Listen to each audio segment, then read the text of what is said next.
이스라엘이라고 하는 나라가 이제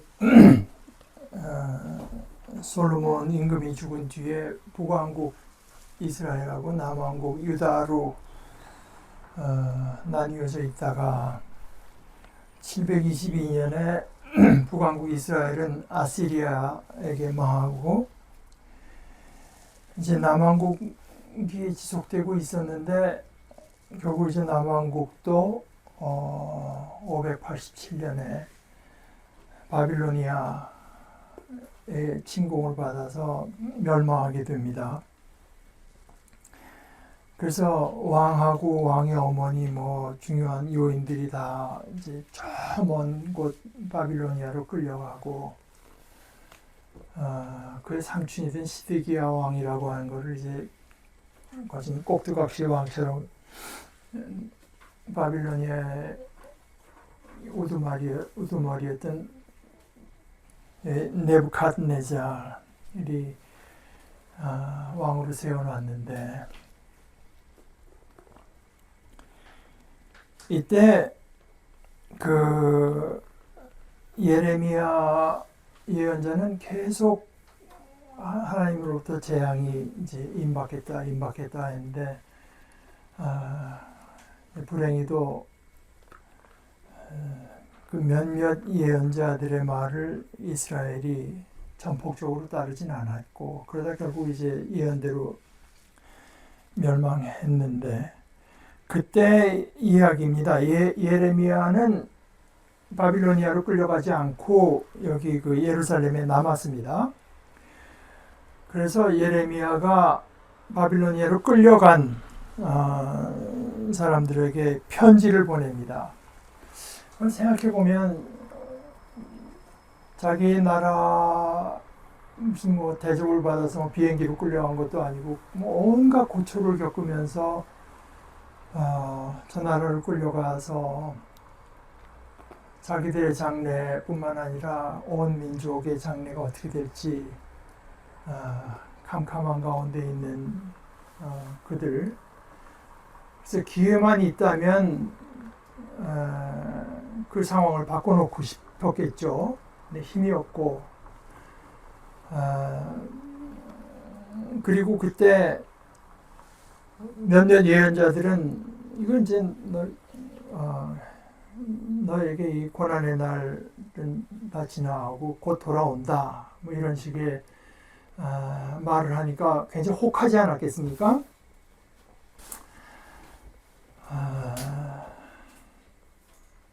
이제 그런 상황 그리고 자기들은 말하자면 원수의 땅에 지금 포로로 잡혀와 있는 건데요.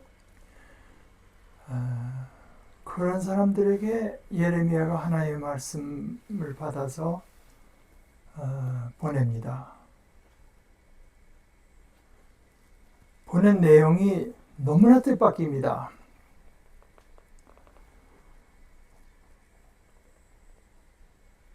먼저 전능하신 야훼 이스라엘의 하나님의 말씀인데 그 바빌론으로 잡혀가게 하신 모든 사람. 그것은 결국 어떤 국제 정세가 어떻게 돼서 우연히 벌어진 일이 아니라 하나님께서 하신 일이다. 이제 그런 것을 말하는 거죠. 그러면서 하나님께서 하신 말씀은 너희는 거기서 집을 짓고 자리를 잡아라. 동산을 가꾸고 그 열매를 먹어라. 거주하려는 거죠. 거기다 마음을 붙이고 살려는 겁니다.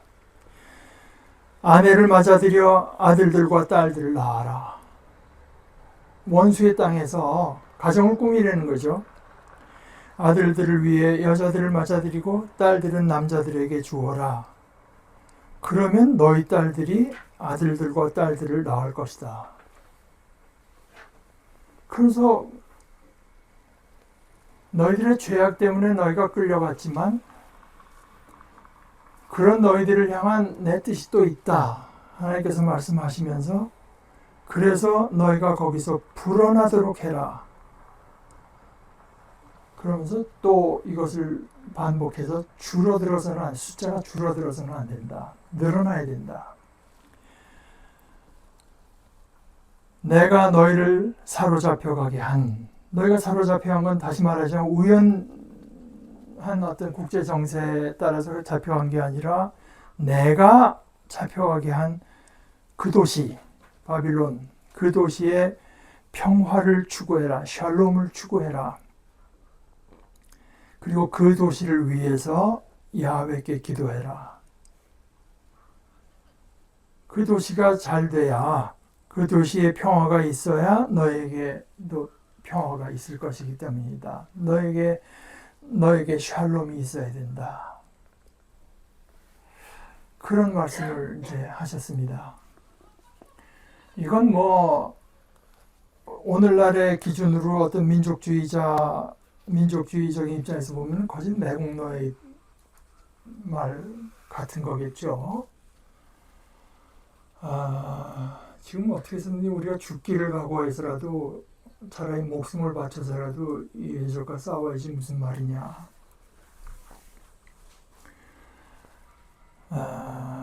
그 생각하는 사람이 당연히 있었을 그런 상황에 예언자는 뜻밖의 하나의 말씀을 전합니다.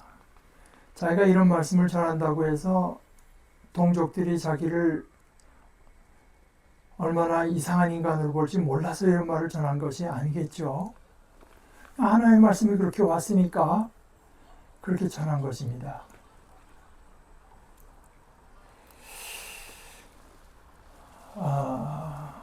우리가 생각해 보면요, 하나님께서 이제 창세기를 열면서 한 말은 태초에 하나님이 하늘과 땅을 창조하셨다. 그러면서 창조 이것저것 첫째 날, 둘째 날 계속 창조하시는데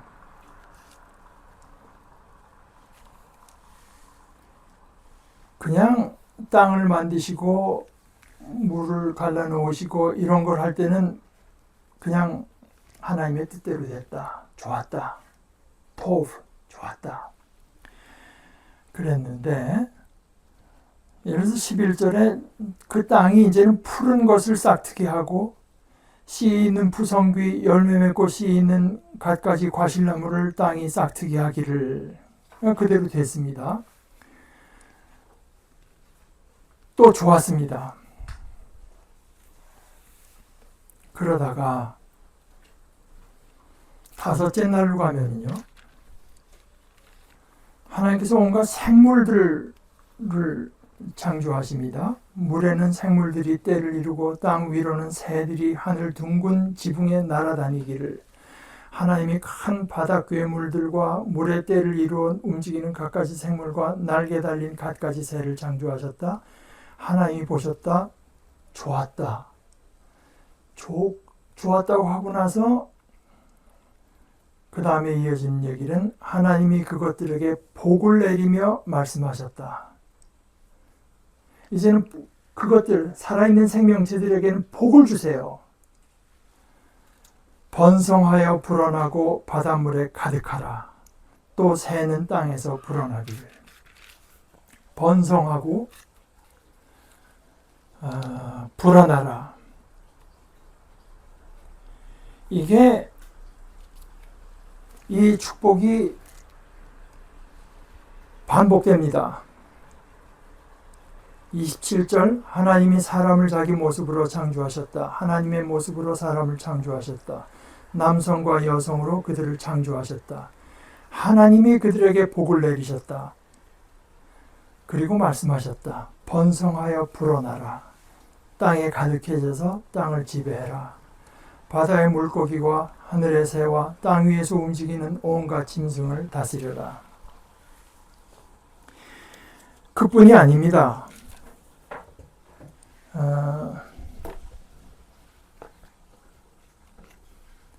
하나님께서 이 땅의 사람들의 모든 죄악이 너무나 이제 가득한 것을 보시고 그 땅을 심판하실 때 노아와 그 노아의 자손들을 남기셨는데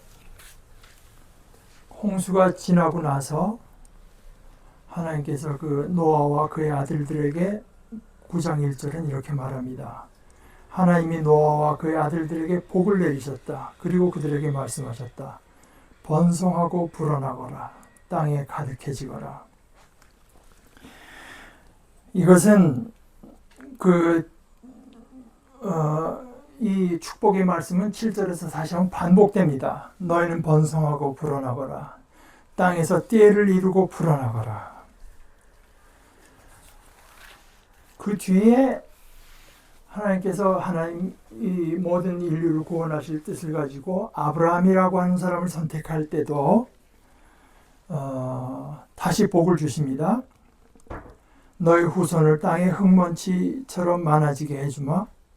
땅의 흙먼지를 셀 수 없듯이 너의 후손도 셀 수 없을 것이다. 그러면서 15장 5절에 다시 하나님께서 아브라함을 밖으로 데리고 나가서 말씀하셨다. 하늘을 쳐다보고 별을 설 수 있거든 세어보아라. 또 그에게 말씀하셨다. 너의 후손이 그처럼 될 것이다. 이것은 우리 개혁성경에 생육하고 번성하라 이렇게 번역했는데 사전적인 뜻을 보게 되면은 맨 앞에 생육하라고 하는 것은 영어식으로 말하면 be fruitful, 과실을 맺으라는 겁니다. 과실을 맺으라. 그리고 수가 늘어나야 된다. 수가 늘어나라. 이 복입니다. 그냥 이게 단순한 명령이 아니라 복 주시고 말씀하셨다.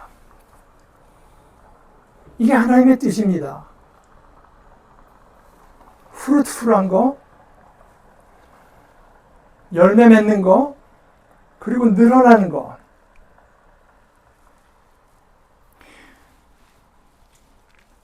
우리 예수 믿는 사람들의 삶이 더욱 그렇지만 인생이라고 하는 거 어떻게 보면 이제 싸움이라고 할 수 있고, 예를 들어서 사도 바울 같은 사람이 자기 인생의 길을 거진 다 마치고 이제 믿음의 아들 디모데에게 말할 때도 내가 선한 싸움을 싸웠다.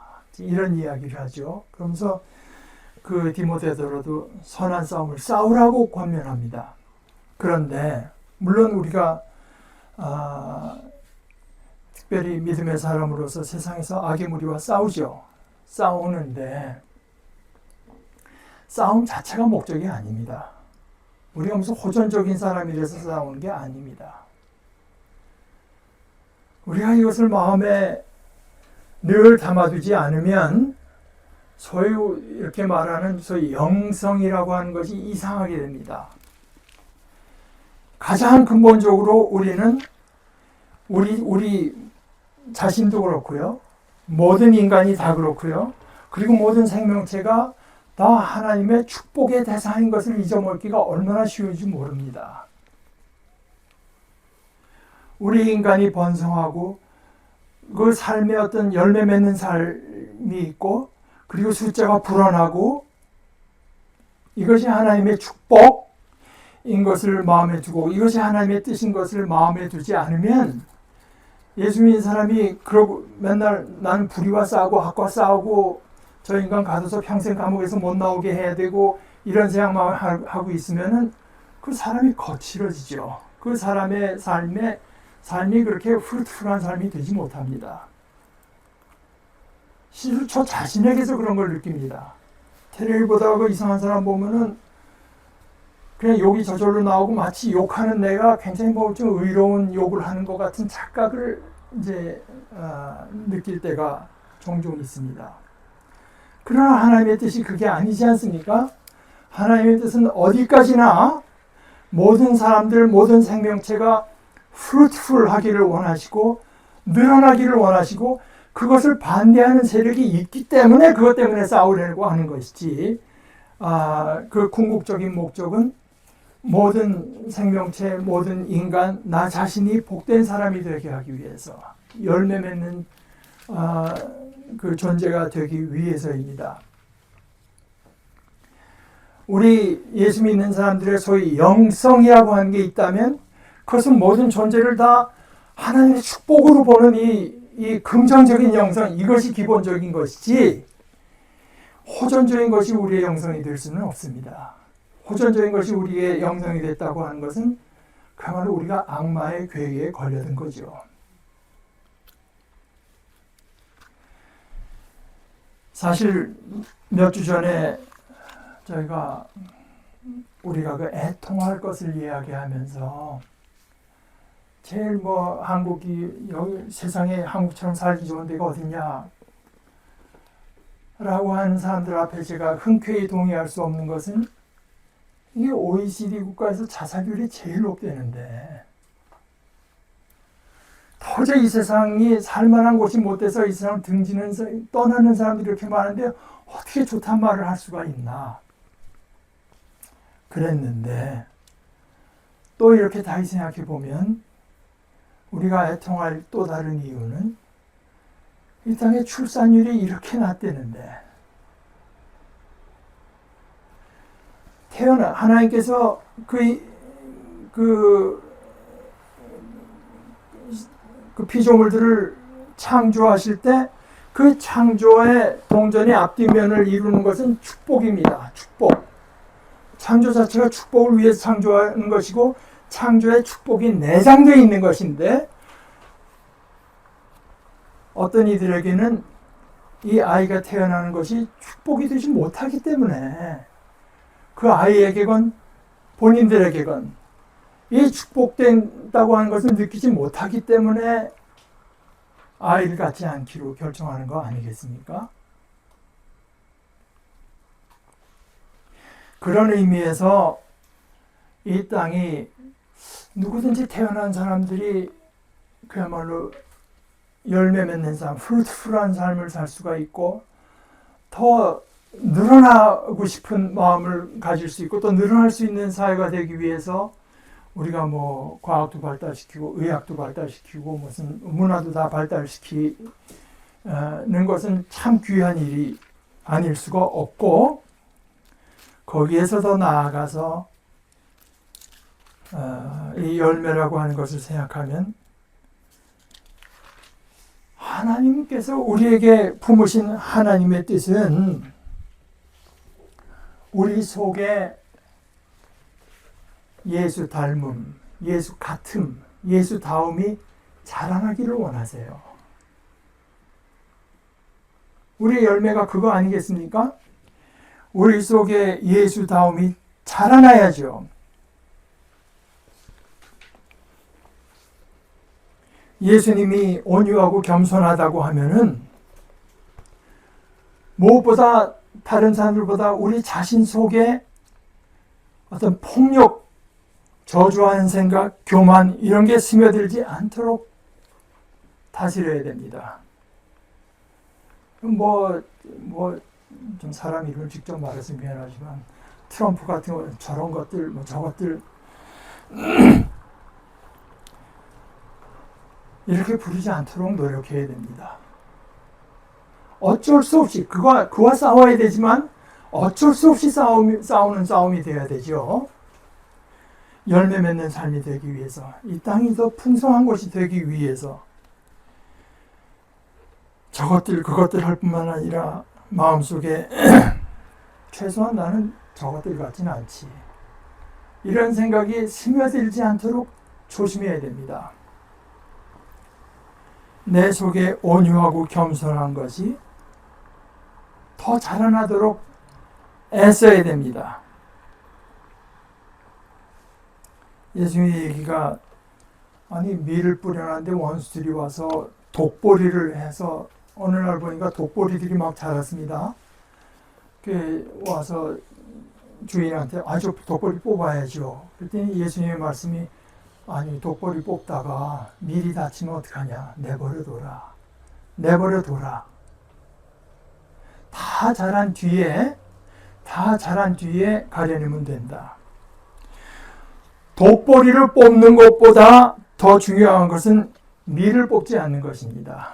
밀이 자라나는 것이 훨씬 더 중요합니다.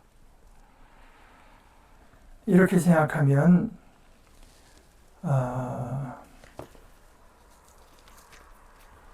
바울 사도가 갈라디아서 5장에서 말한 성령의 열매, 예수 다음에 다른 표현이라고 할 수 있습니다. 성령님의 열매가 우리 속에 계속 맺혀야 되는데 성령님의 열매는 사랑, 기쁨, 평화, 참음, 다정함, 착함, 믿음직함, 온유, 절제. 그러나 우리 속에 그 위에 말한 몸뚱아리의 일들이 자라나면 경계해야 됩니다. 몸뚱아리의 일들은 음란한 짓, 깨끗하지 못함, 멋대로 놀아남, 우상숭배, 주술, 적개심, 다툼, 질투, 분노, 자기만 생각함, 분열, 분쟁, 시샘, 술취함, 흥청망청 함뿐만 아니라 그런 것들, 그 비슷한 것들입니다. 이런 것이 우리 속에서 자라나지는 않는지 이것을 늘 경계하고 우리 속에서 하나님께서 우리에게 원하시는 그 축복, 예수다움이 자라나고 성령의 열매가 더 풍성히 맺히는